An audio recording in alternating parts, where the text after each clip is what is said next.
You See What I See, exclusive on Spotify. Download Anchor untuk bikin podcastmu gratis.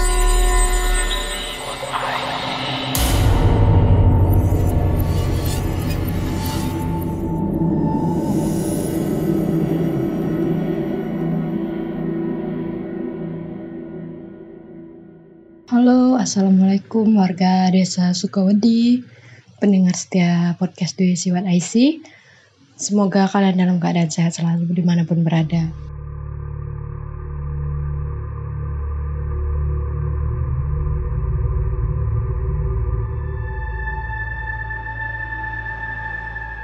Pada kesempatan kali ini, saya ingin membagikan cerita pengalaman horor saya yang saya alami sendiri ketika saya baru pindah rumah.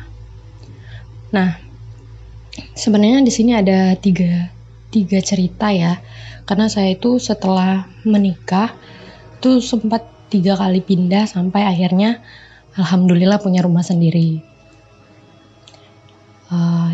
Jadi tanpa berlama-lama, begini ceritanya teman-teman.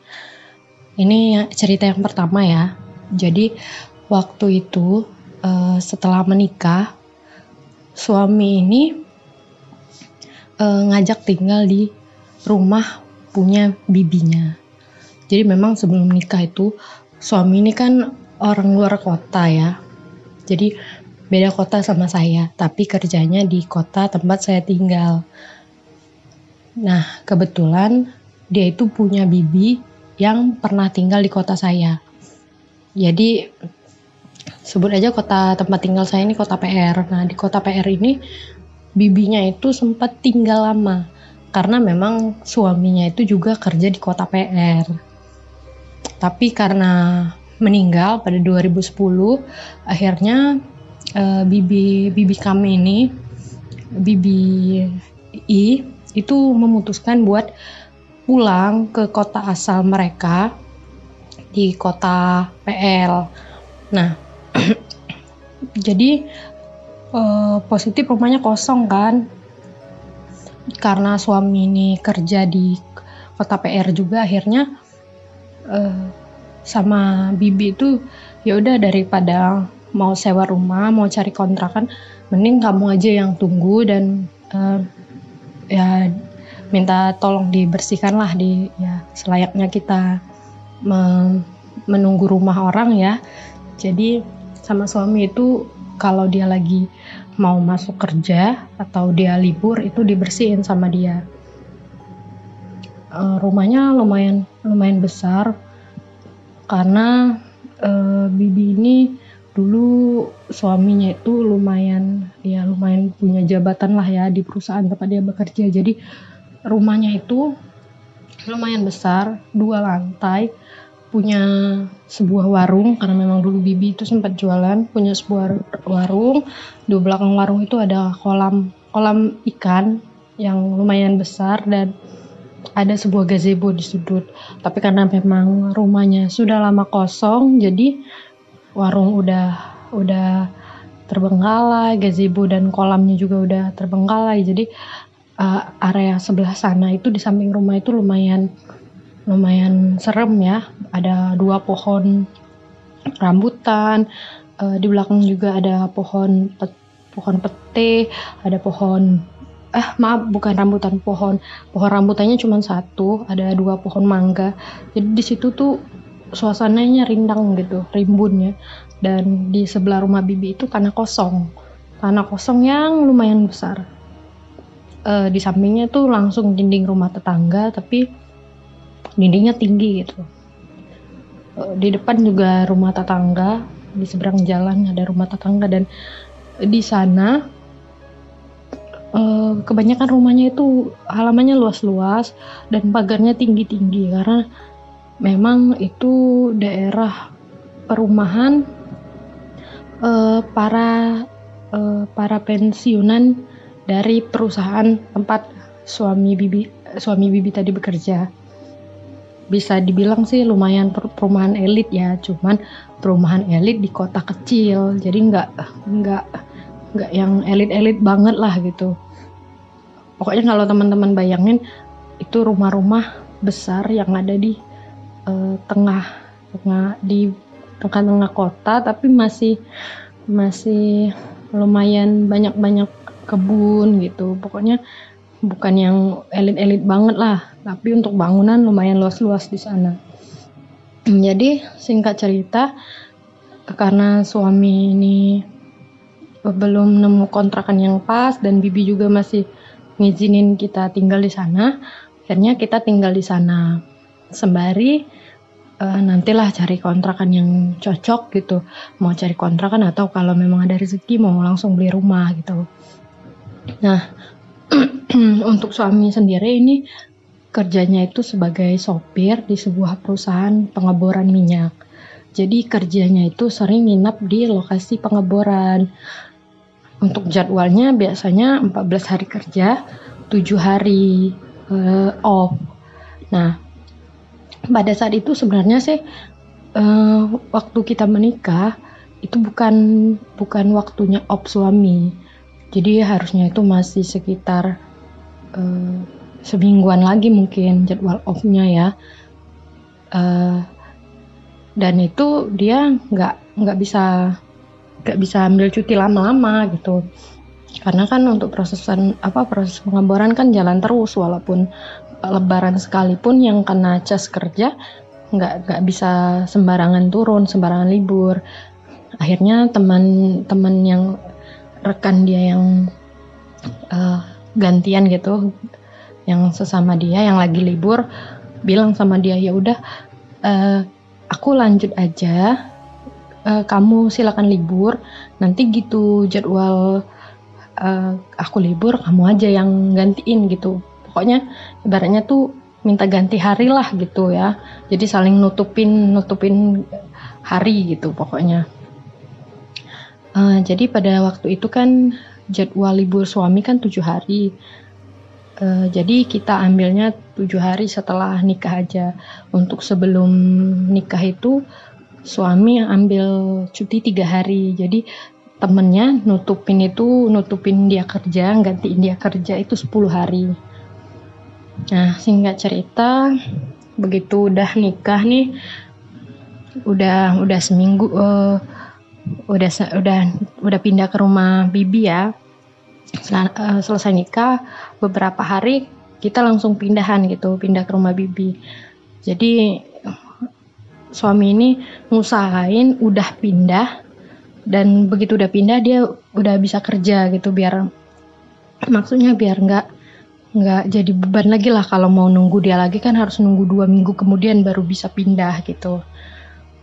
Akhirnya udah setelah pindahan kita udah masuk rumah tersebut, dan saya yang selama ini tinggal di rumah kecil, rame-rame, banyak adik gitu kan, kiri kanan rumah tetangga, itu kaget karena di situ cuman kita berdua, suasananya sepi, suara tetangga gak kedengeran, pokoknya berasa pindah alam lah. Tapi untungnya kan ada suami tuh, jadi ada teman. Beberapa hari di sana sih nggak ngerasa begitu takut ya, sampai akhirnya tibalah jadwal suami ini buat naik kerja. Di situ juga dia udah bilang sebenarnya, kalau emang kamu ngerasa nggak enak, ajak aja salah satu adik kamu buat nginep di sini gitu kan. Tapi saya pada waktu itu mikirnya kalau mau ngajak adik, itu kan jarak dari rumah bibi ini ke rumah saya itu kan lumayan jauh.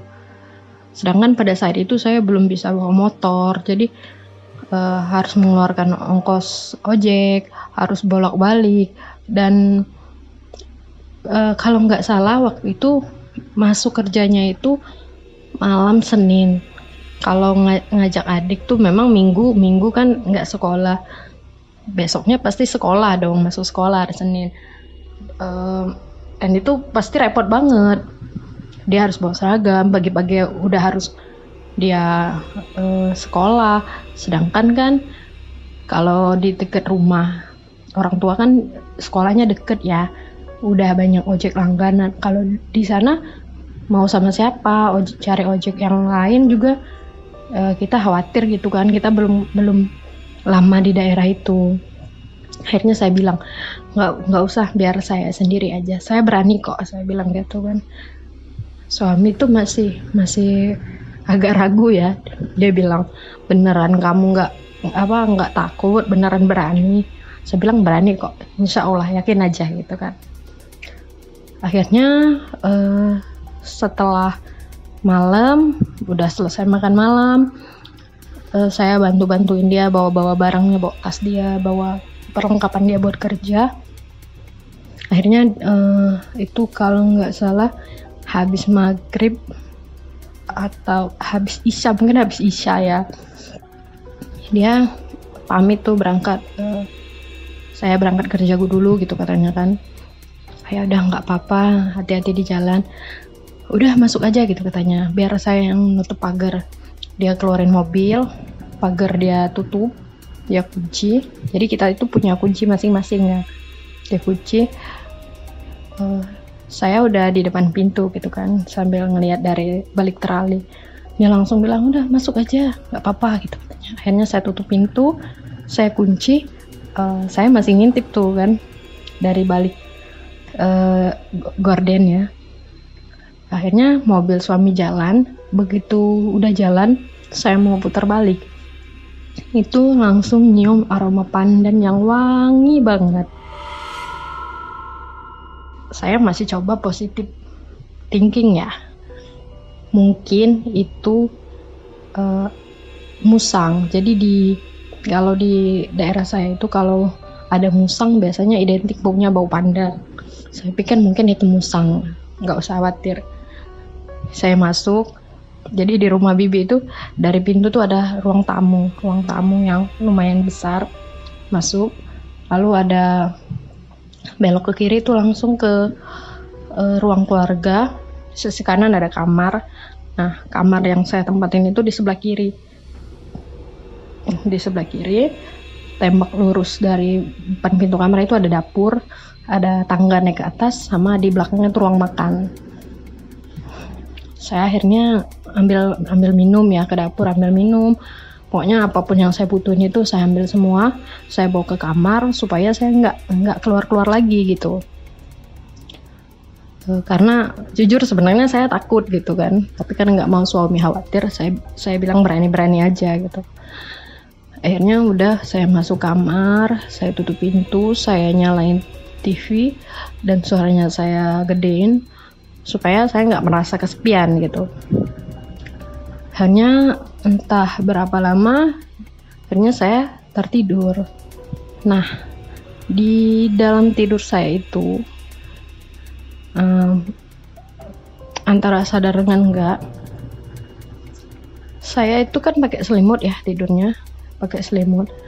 Saya ngerasa ada yang meluk saya dari belakang. Awalnya dia meluk biasa, lama-lama itu meluknya kenceng banget, dan pas saya buka selimut itu ada sepasang tangan dengan kuku yang pakai inai. Tapi tangannya itu nggak serem ya teman-teman, nggak serem, tipikal tangan nenek-nenek gitu atau ibu-ibu yang udah tua. Jarinya tuh jari yang nggak terlalu panjang, jarinya agak pendek, lumayan gemuk jarinya. Ini tuh pakai inai, kukunya pun nggak panjang, kayak kuku yang baru udah dipotong gitu loh. Dan kulitnya itu mungkin ibu-ibu itu putih. Tangan ini putih dan ada kayak bercak-bercak itu kulitnya. Mungkin kayak tangan orang-orang luar gitu. Saya kaget dong, kaget, kebangun dan langsung buka selimut gitu. Di situ saya pas bangun langsung bersimbah keringat, saya langsung ucap astagfirullahaladzim gitu, langsung ngeliat sekeliling gitu. Nah, kejadian seperti ini teman-teman, Kalau teman-teman udah baca cerita saya yang kemarin di podcast Dwi Siwadasi yang judulnya Peliharaan Kakek Buyut, saya tuh pernah ngalamin kejadian kayak gini juga. Jadi setiap saya pindah itu selalu ada sosok yang meluk saya. Tapi saya tuh nggak ngerasa takut ya pada saat ini. Pada saat ada tangan yang meluk saya itu, saya nggak ngerasa takut. Cuman ngerasa, aduh, diajak kenalan lagi nih gitu kan. Akhirnya udah saya minum, selesai minum, saya baca doa dan saya kembali tidur. Alhamdulillah, setelah kejadian itu nggak ada lagi kejadian-kejadian yang horor ya. Dan alhamdulillah lumayan lama sih, sekitar 4 atau 5 bulan lah saya tinggal di rumah bibi bersama suami. Dan saya setelah itu nggak ngerasa takut, malah pernah saya pulang kerja itu suka kadang agak malam ya, kadang habis maghrib gitu. Pernah juga pulang dari luar kota, suami posisi masih kerja, kan biasanya lampu di dalam itu nggak kita nyalain, cuma lampu luar aja kalau nggak ada orang gitu. Saya masuk berani, nggak ada rasa takut, karena mungkin ya di sana juga penghuninya baik-baik, dan saya anggap waktu itu beliau meluk itu sebagai bentuk kenalan. Baiklah, ke cerita kedua.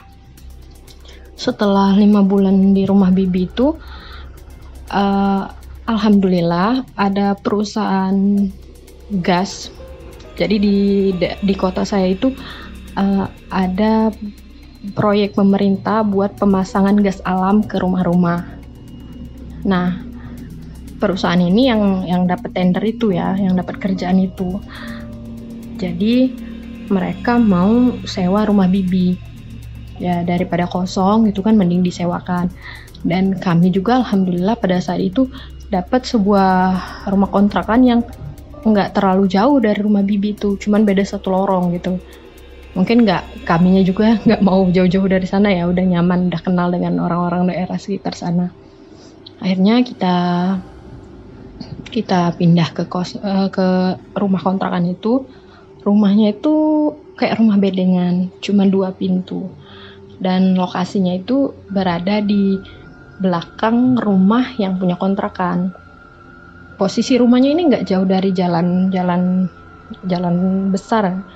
Dari jalan besar itu cuman jarak 1 rumah langsung rumah beliau ini. Jadi nggak terlalu di dalam lah gitu. Tapi karena memang daerah itu tadi seperti yang saya sebutkan, rumahnya lumayan besar-besar, halamannya luas, pagarnya tinggi. Jadi di sekeliling itu pagar tinggi semua. Nah, pada saat itu saya lagi udah masuk tahun kedua ya. Jadi udah lahiran waktu itu, udah ada anak pertama, udah tahun kedua ngontrak di sana. Memang pas ketika hamil itu ibu kontrakan ini sering banget tuh ngajak saya, ayo tidur di rumah saya aja gitu katanya kan, kalau nggak nyaman sendirian, soalnya suami kan tadi sering kerja kan, terus yang penghuni kontrakan sebelah itu masih bujangan, dia nyopir juga, nyopir ke luar kota gitu, jadi sering nggak ada di rumah.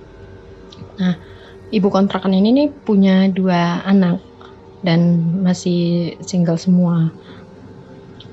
Jadi dia bilang, kita nih kan sama-sama cewek semua nih, daripada kamu sendirian gak enak, mending gabung aja tidur di depan gitu, gak usah singkuh, gak ada lelaki katanya kan, gak usah malu gitu.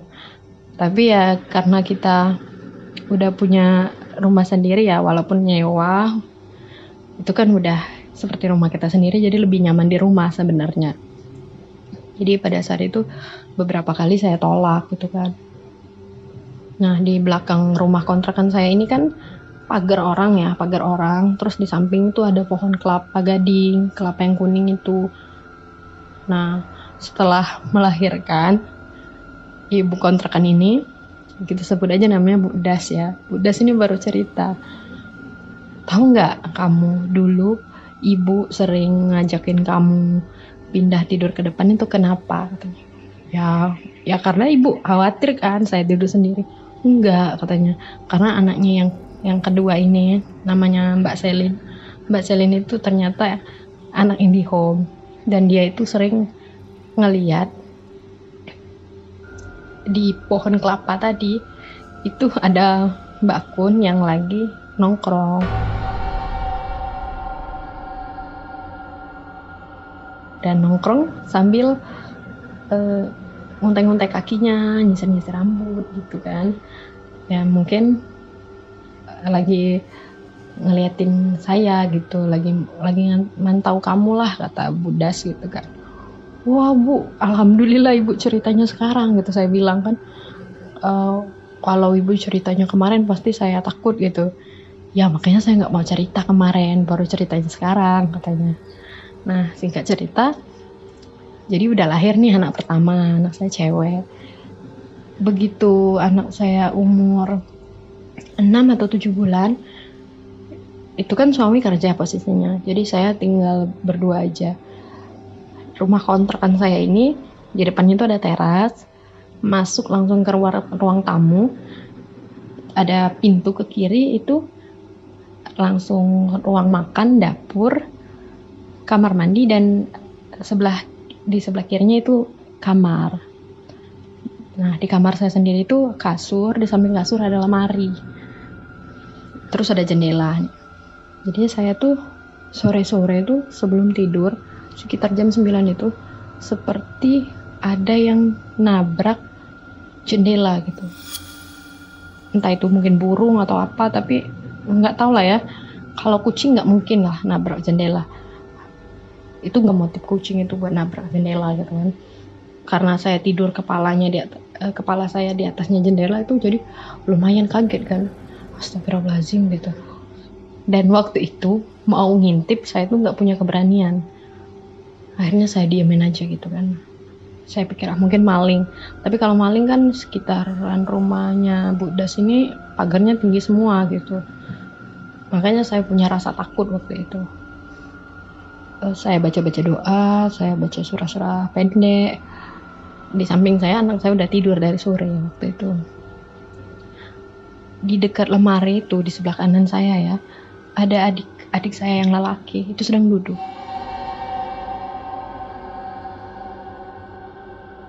Tapi sebelah mukanya itu muka daging yang kayak kebakar, daging merah gitu, seperti meleleh, berdarah, dan dia punya tanduk.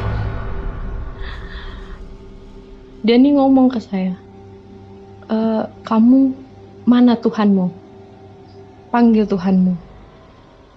Bisa nggak Tuhan kamu itu nolongin kamu gitu? Akuin aja kekuatan aku gitu. Tuhan kamu itu nggak ada apa-apanya dibanding aku. Dan saya ngerasanya pada waktu itu adalah sosok setan. Saya mau baca doa itu suara saya nggak keluar, dan leher saya tuh ngerasa sakit banget ya. Terus saya bilang sambil di antara terjepitnya leher saya dan suara yang nggak keluar itu, di dalam hati saya bilang, enggak. Walaupun saya nggak begitu soleh ya, nggak begitu takwa kepada Allah, saya bilang saya tetap minta bantuan Allah gitu. Dan si sosok ini itu seperti marah. Akhirnya dia berubah wujud gitu, dan itu serem banget. Ya Allah, saya merinding. Itu serem banget. Dia tanduknya 2, matanya melotot. Sosoknya tuh kayak manusia, tapi cuman kulitnya aja itu yang meleleh, matanya tetap mata manusia. Mana Tuhan kamu? Panggil, katanya. Kamu lagi baca doa kan? Lagi baca surah-surah pendek. Saya bisa kok. Nah, di dalam hati saya baca surah-surah pendek itu, dia itu ngikutin, malahan kayaknya lebih pinteran dia daripada saya. Ayo panggil lagi katanya. Nah begitu dia sedang melakukan hal tersebut, dia kayak ngejek saya gitu.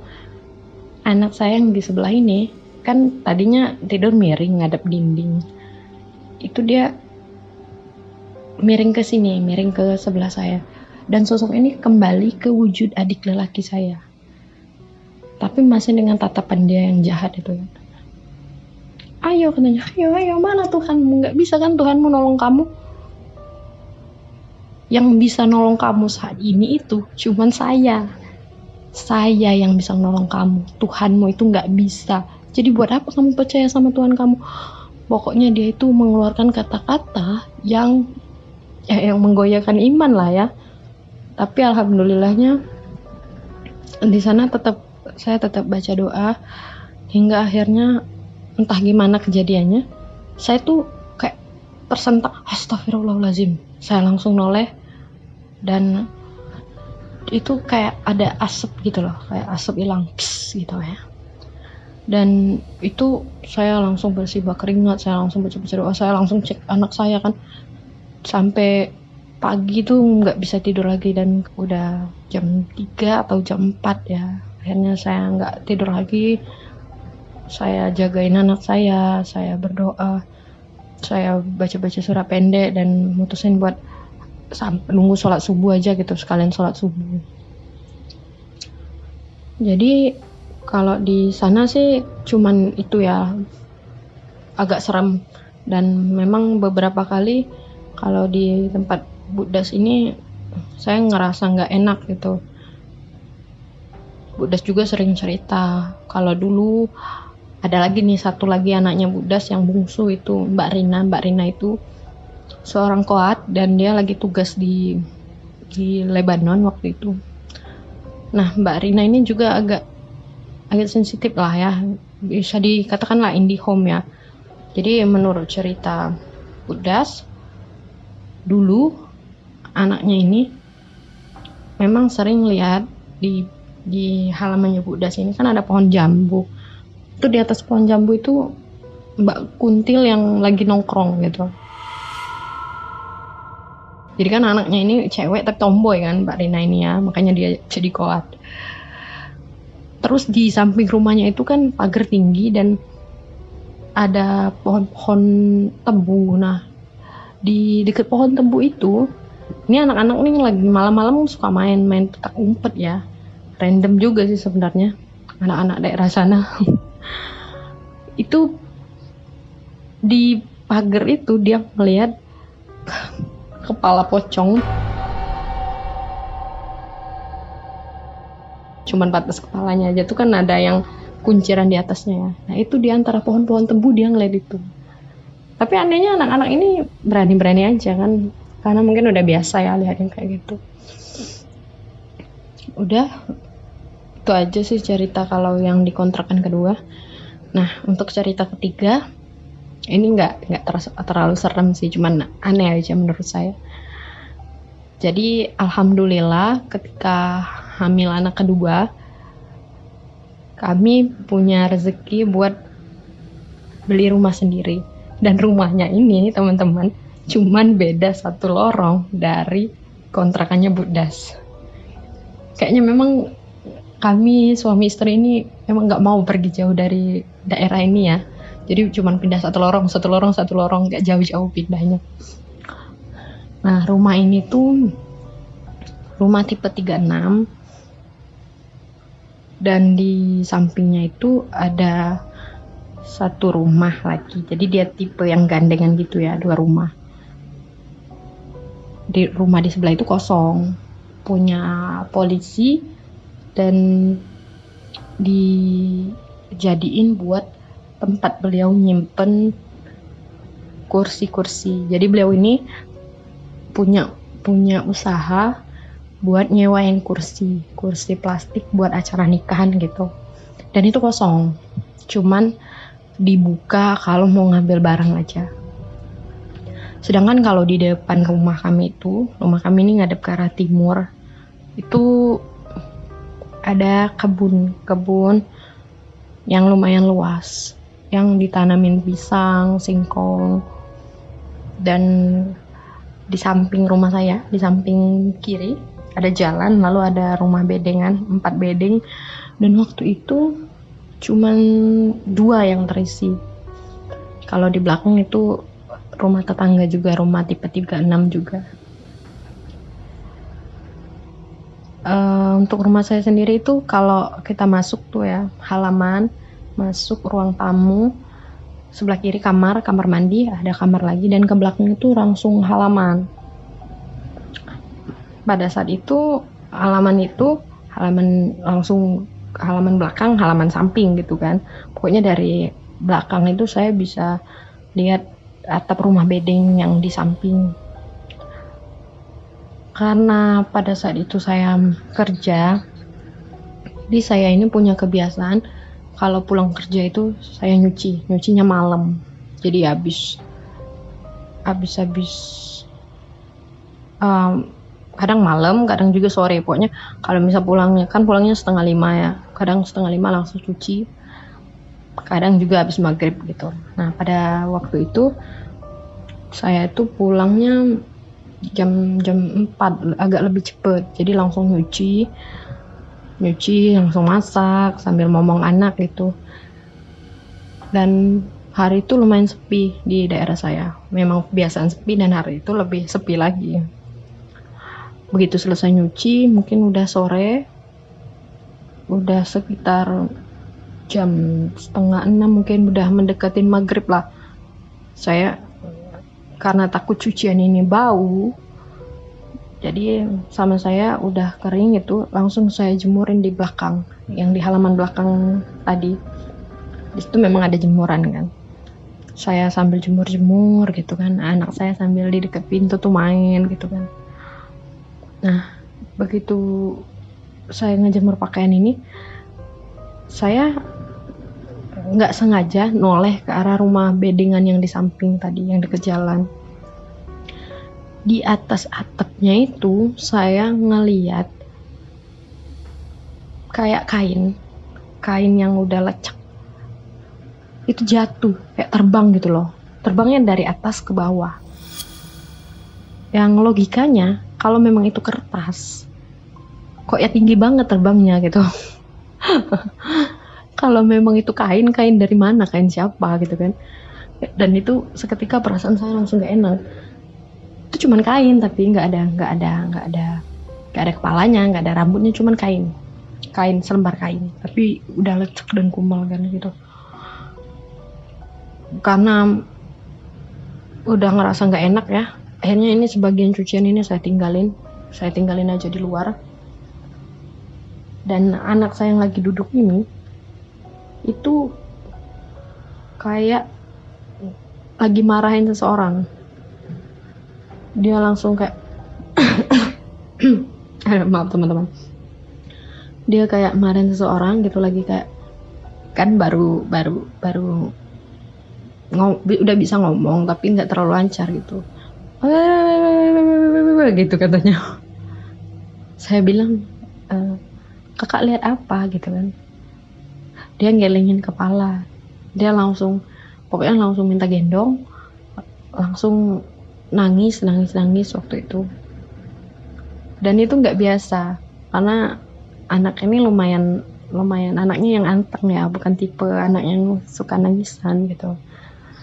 Karena saya udah perasaan gak enak, akhirnya saya tutup pintu, saya kunci, dan anak saya ajak masuk ke dalam gitu. Sampai pagi saya nggak berani keluar karena itu perasaan gak enak banget pada hari itu. Tapi udah itu nggak ada lagi kejadian yang aneh-aneh, dan alhamdulillah sampai sekarang betah di rumah itu, nggak ada kejadian aneh, nggak ada yang horor-horor lagi. Dan alhamdulillah juga sekarang udah mulai rame. Di sebelah udah malah yang rumah Pak Polisi itu udah dibikin kafe loh. Dan kebun pisang itu udah dibuka juga buat lahan parkirnya. Udah semakin terang benderang lah pokoknya daerah ini. Mungkin segitu aja teman-teman, semoga menghibur. Kalau ada salah kata mungkin belibet dalam penyampaian dan mungkin kurang horor, saya mohon maaf. Sampai jumpa di lain kesempatan. Assalamualaikum.